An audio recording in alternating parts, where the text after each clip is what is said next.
Alors, nous pouvons certainement constater que quelque chose a changé. C'est ce qu'on appelle la liaison de données en action, un concept que nous approfondirons également dans ce cours. Voici comment nous pouvons générer du contenu dynamique. Cela pourrait bien sûr être un contenu calculé dynamiquement ou extrait d'un serveur dans notre code HTML. Chose intéressante, si nous cliquons avec le bouton droit de la souris sur la page chargée et inspectons la source de la page, nous ne voyons pas ce code ici. Nous voyons juste un tas d'importations de script en bas. C'est notre code de construction et le code du framework Angular. La balise aide ici, puis cette étrange partie de la racine de l'application.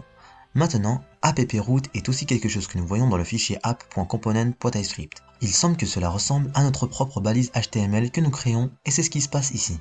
La page que nous consultons ici à laquelle cette source appartient est en réalité ce fichier index.html dans le dossier src. Ici, nous voyons aussi AppRoot, les importations de scripts sont manquantes car elles sont injectées de manière dynamique. Maintenant, ce que fait Angular à la fin, c'est toujours charger cette page.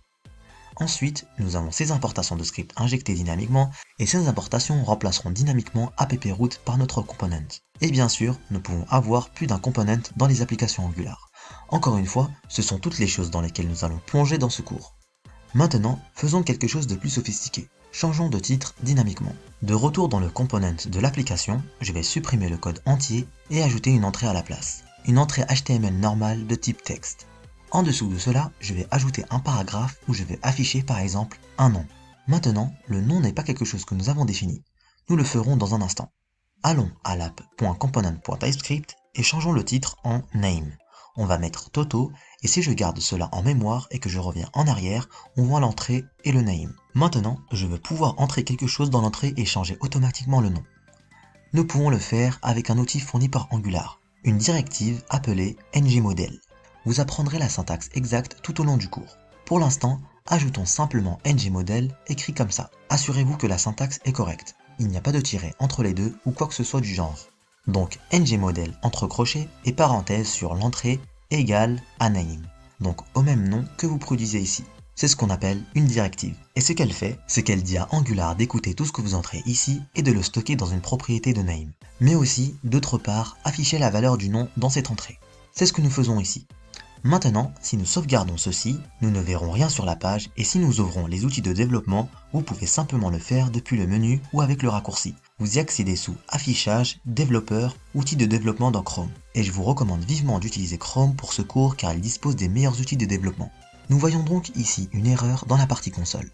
Impossible de se lier à ngModel, car ce n'est pas une propriété connue de input. Angular ne comprend donc pas ngModel. C'est étrange car comme je l'ai déjà dit, il est intégré. Angular est en fait divisé en plusieurs modules sous-paquets que vous pourriez dire. Nous devons les ajouter si vous voulez utiliser une certaine fonctionnalité de ces derniers.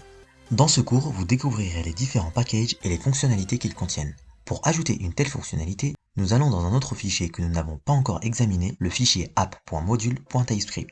C'est essentiellement là où nous disons à Angular quelles pièces appartiennent à notre application et nous devons ajouter quelque chose aux importations pour importer à notre package d'Angular. Nous devons donc d'abord l'importer en haut du fichier car TypeScript a toujours besoin de savoir où sont les choses. Donc on fait un import depuis @angular/forms. Il s'agit d'un package du cadre Angular dans lequel nous pouvons importer le module forms, écrit comme ceci, import forms module. Assurez-vous donc d'ajouter cette importation.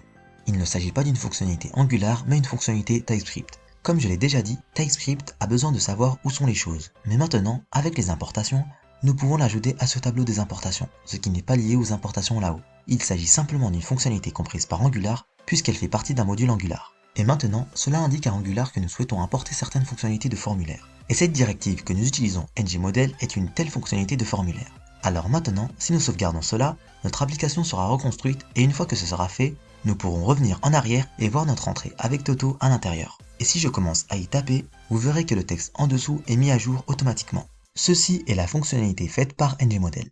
Nous allons plonger beaucoup plus profondément dans ce que nous avons appris ici. Mais ceci est maintenant notre première application avec quelques changements.